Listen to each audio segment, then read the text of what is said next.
বাংলাদেশ সেনাবাহিনীর সাবেক brigadier general Abdullahil আমান আজমি পার্বত্য চট্টগ্রামের অস্থিরতা ও আঞ্চলিক রাজনীতিতে ভারতের ভূমিকা নিয়ে ব্যাপক অভিযোগ তুলেছেন। জাতীয় প্রেস ক্লাবে আয়োজিত এক সংবাদ সম্মেলনে তিনি এসব বক্তব্য দেন। আজমি দাবি করেন, ভারত যতদিন টুকরো টুকরো না হয়ে যাবে কিয়ামত পর্যন্ত বাংলাদেশকে শান্তিতে থাকতে দেবে না। তার অভিযোগ, নয়াদিল্লি দীর্ঘদিন ধরে বাংলাদেশের অভ্যন্তরে অস্থিরতা সৃষ্টির পরিবেশ তৈরি করেছে।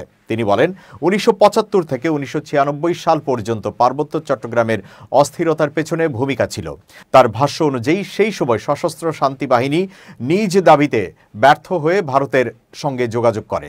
শেখ মুজিবুর রহমান ক্ষমতায় থাকা অবস্থায় ভারত সাড়া দেয়নি, কিন্তু তার পতনের পর শান্তি বাহিনীকে আশ্রয়, খাবার, অস্ত্র ও প্রশিক্ষণ দেওয়া হয়। আজমি আরও অভিযোগ করেন, আওয়ামী লীগ ক্ষমতায় থাকলে পার্বত্য চট্টগ্রামে পরিস্থিতি স্থিতিশীল থাকে, কিন্তু দলটি ক্ষমতায় না এলেই সেখানে অস্থিরতা দেখা দেয়।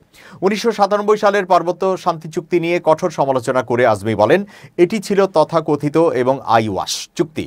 তার দাবি, খাগড়াছড়ির অনুষ্ঠানে শান্তি বাহিনীর নেতা সন্তু লারমা অচল অস্ত্র জমা দিলেও কার্যত সক্রিয় অস্ত্র ভাণ্ডার গোপন রাখা হয় এবং পরবর্তীতে ইউপিডিএফকে সংগঠিত হতে সহায়তা করে।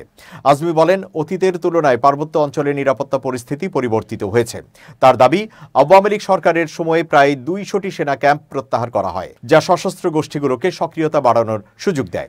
তিনি বলেন, একসময় যেসব গ্রামে আমরা যেতাম সেখানে সেনাবাহিনীর গায়ে হাত তোলা অকল্পনীয় ছিল। আজ সেই দৃশ্য দেখতে হচ্ছে।